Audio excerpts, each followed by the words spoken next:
Doing, guys? It's Mike and Steve here from Roto Junkies, just checking in with you for your Week 7 waiver pickups. A few big teams on bye this week. We got the Raiders and the Saints. That means no Terrell Pryor, no Drew Brees, no Jimmy Graham, Darren Sproles, or McFadden, Darius Moore.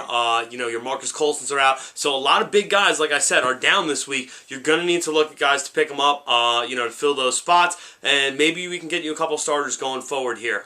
First and foremost, let's start with the most important position on the field, probably the most important position in your lineup, quarterback. Now, I think you like someone in the NFC East. I do like someone in the NFC East, and his name's not Tony Romo. He should already be rostered. He's one of the best. He's going to finish second best fantasy quarterback this year. Mark my words. That's a bold call. That's a bold call. I'm standing by it.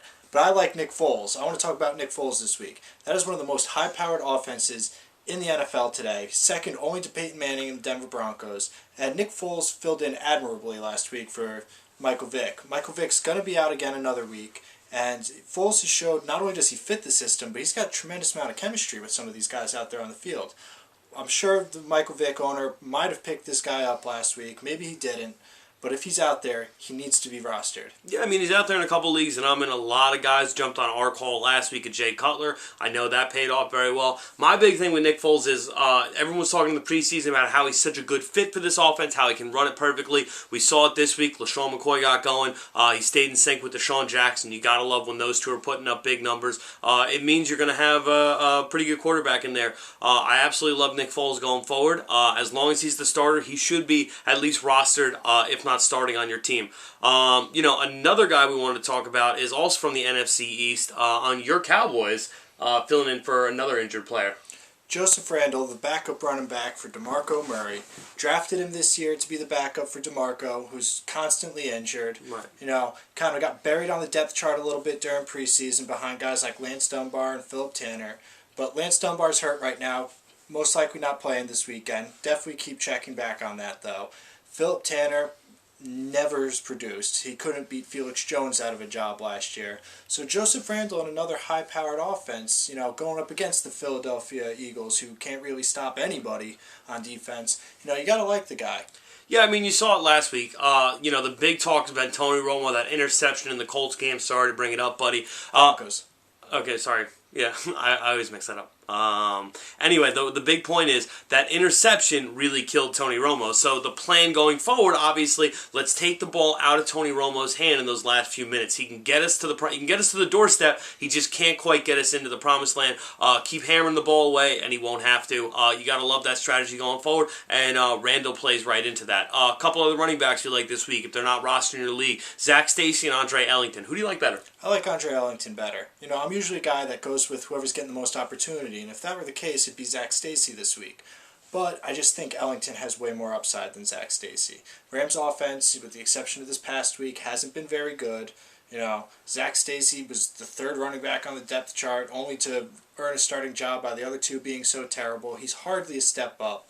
Andre Ellington, you got to love the guy. Granted, he's playing backup right now to Rashard Mendenhall, but I'm a firm believer that talent rises to the top, and sooner or later, he's going to beat him out for that number one running back spot. I'm banking on sooner. Yeah, I mean, it seems like we might have another Gio Bernard law firm situation here, where you clearly have the more talented back, the guy who can get stuff done in space, playing as your backup right now. I really like that going forward, especially when you think about, how well that offense produced this week. Probably their best game up to date. Larry Fitzgerald got going. Carson Palmer looked good. You get him out into space with his 5 yards per touch, and things are going to start producing for you.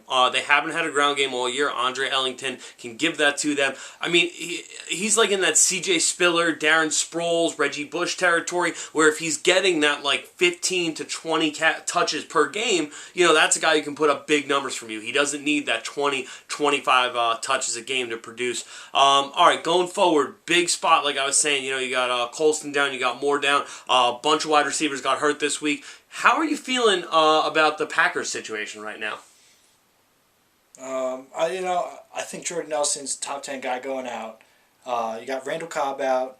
You got James Jones most likely out. So you got to like Boykin. Yeah, I mean, we're not talking about the NBA player now. Derek Boykin, guy's absolutely killing it right now. Came in, filled in admirably this week. I mean, when you're looking at an offense like that, especially when Jordy Nelson's going to be matched up against Joe Hayden in that kind of one-on-one scenario where Hayden's been taking guys away, that number 2 wide receiver has been doing extremely well against the Browns. You saw it last week. You're going to keep seeing it going forward. I like Boykin, especially this week. Cobb's out now. What would they say? 6 to 8 weeks. 6 to 8 weeks, broken tibia. I mean, and we haven't even touched on the fact that he's got Aaron Rodgers throwing him the ball. Gotta like anybody with Aaron Rodgers on the other end. That's a good point. Speaking of chemistry between receivers and quarterbacks, touching on that Nick Foles case, I think there's someone else in that offense starting to shine. Riley Cooper.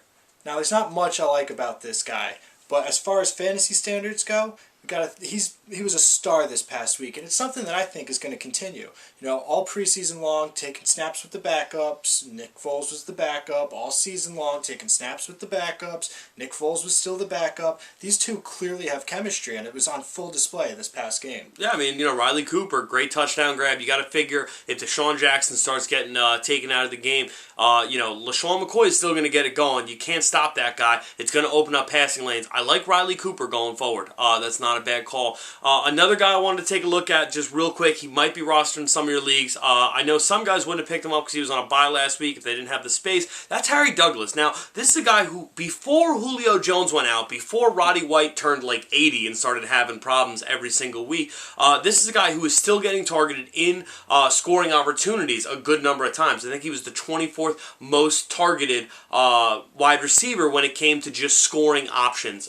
This is a guy going forward who I think is going to get a lot of goal line looks. There's not much else out there. Matty Ice is dealing with the fewest amount of weapons he's ever had in his career, and Harry Douglas has been with him for a few years now. It goes back to that same kind of idea. It's a guy who he's got just a decent amount of chemistry with, a guy who he's not afraid to feed the ball. Outside of Tony Gonzalez, he's the number 1 receiver in Atlanta this week, and I mean, you gotta like that, especially with a decent matchup against the Bucs here. You just saw how they got torched, by the Deshaun Jackson last week. So he could put up decent numbers, especially if you're just looking for that 6 to 8 points that he can put up for you with a couple catches and a TD. Another guy who I like on the other side of the ball in that game is Tim Wright. The guy has absolutely been killing it the last few weeks. 5 receptions and 9 receptions, over 200 yards in his last 2 games. What I really like about him is, you got Mike Glennon, a young quarterback who's now put in a situation where he's got a ton of pressure on him. His running game isn't really getting it going. Vincent Jackson somehow rose from the crypt last week. Mike Williams, you never know with that guy. Plus, he's been hurt for the last few weeks. I feel like in Wright, he found his security blanket. I go back to some of the other great young quarterbacks, Peyton Manning with Dallas Clark, Matt Ryan with Tony Gonzalez, Tony Romo with Jason Witten. These guys love their tight ends, especially when the pressure's coming. I think it's going to be against Atlanta this week. It's a young quarterback. They're going to bring the house out of him in a game they have to win. I really like Wright for those small little 8 to 10, 15-yard catches, and see what he can do with the ball. Just as far as, like I said, Jimmy Graham's out. You got a few other tight ends who are hurting right now. This might be a guy to pick up, and he could be decent going forward. It's not like Tampa's had a tight end before. Very true. They haven't had a tight end since Dallas Clark. And what about Fourier? After this past weekend catching 3 touchdowns, you like him at all? I mean, I don't love him. I like him. They're carrying 3 tight ends on there between Scheffler, Pettigrew, once again, rising from the crypt. But I mean, as far as if you're just looking for boom or bust, you're in a big situation, like a Kyle Rudolph type where he's going to need to score a touchdown to get you points. I like it. I like it in a matchup like, let's say you're going up against Dez Bryant and Deshaun Jackson this week, where there's going to be a lot of scoring going on in those matchups, and you need the kind of Hail Mary. A great place to gain an advantage would be at your tight end spot. So, it's one of those where if you're looking at being down by a few, Furia, he's not the worst pickup I've heard of.